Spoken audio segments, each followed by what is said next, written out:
आदरणीय साथियों, भारत में पंचायती राज की मान्यता सदियों से रही है। पंचों में परमेश्वर वास करता है, ऐसी हमारी मान्यता रही है। वेदों में कहा है कि 5 व्यक्ति समर्पित रूप से मिलकर यज्ञ को पूर्ण करें। स्वर्गीय राष्ट्रपिता महात्मा गांधी जी की मान्यता थी कि भारत की आत्मा गांवों में बसती है। जब तक गांव स्वतंत्र नहीं होते, देश पूर्ण रूप से स्वतंत्र नहीं होगा।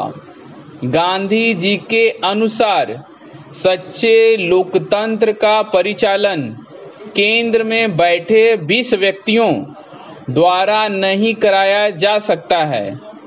इस क्रियान्वयन प्रत्येक गांव के निवासियों के माध्यम से ही होना चाहिए।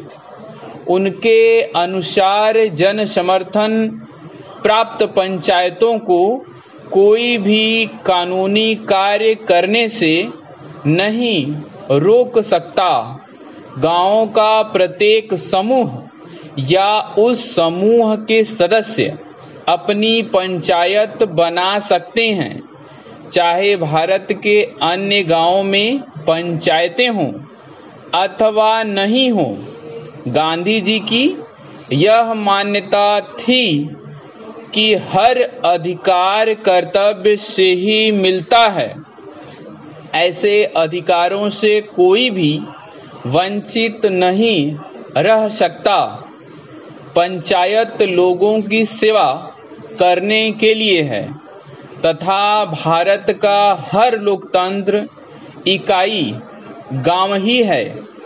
भारतीय संविधान के अनुच्छेद 40 में पंचायती राज के संबंध में अंकित किया गया है कि राज्य ग्राम पंचायतों का संगठन करने के लिए अग्रसर होगा तथा उनको ऐसी शक्तियां और अधिकार प्रदान करेगा जो उन्हें स्वायत्त शासन की इकाइयों के रूप में कार्य करने योग्य बनाने के लिए आवश्यक हो।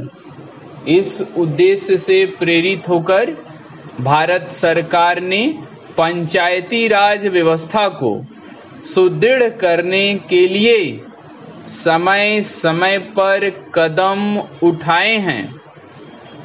2 अक्टूबर 1952 को भारत सरकार द्वारा ग्रामीण विकास हेतु सामुदायिक विकास कार्यक्रम प्रारंभ किए गए।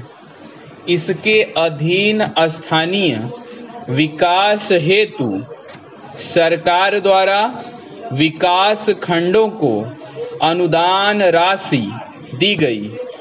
भारत सरकार ने देश के ग्रामीणों का सर्वांगीण विकास करने हेतु पंचायत राज संस्थाओं के संबंध में 1957 में बलवंत राय मेहता समिति का गठन किया। इस समिति ने सिफारिश की कि विकास से संबंधित समस्त कार्यों को पंचायती राज संस्थाओं को सुपुर्द कर दिया जाना चाहिए। समिति की सिफारिश के अनुसार ग्राम स्तर पर ग्राम पंचायतें पूर्णतः निर्वाचित हों। इनमें 2 महिला, अनुसूचित जाति व अनुसूचित जनजाति का प्रतिनिधि मनोनीत हो। ब्लॉक स्तर पर पंचायत समिति विकास के कार्य हाथ में ले। ऐसी व्यवस्था है कि पंचायत समिति धीरे धीरे एक सक्षम प्रजातांत्रिक संस्था के रूप में कार्य करे। जिला स्तर पर पंचायत समिति में समन्वय रखने हेतु प्रत्येक जिले में जिला परिषद का गठन हो तथा उसमें सांसद विधानसभा सदस्य भी सदस्य रहें। भारत सरकार द्वारा बलवंत राय मेहता समिति की सिफारिशों को स्वीकार करते हुए राज्य सरकारों को निर्देश दिया कि ग्रामीण क्षेत्रों का विकास करने हेतु पंचायती राज व्यवस्था शुरू की जाए। राजस्थान सरकार ने देश में सबसे पहले 2 अक्टूबर 1959 को नागौर में दीप प्रज्वलित कर त्रिस्तरीय पंचायती राज व्यवस्था आरंभ की। यद्यपि राज्य में ग्राम पंचायतें पहले से थीं, ब्लॉक स्तर पर पंचायत समिति व जिला स्तर पर जिला परिषदों का गठन किया गया। वर्ष 1960 में प्रथम चुनाव हुए।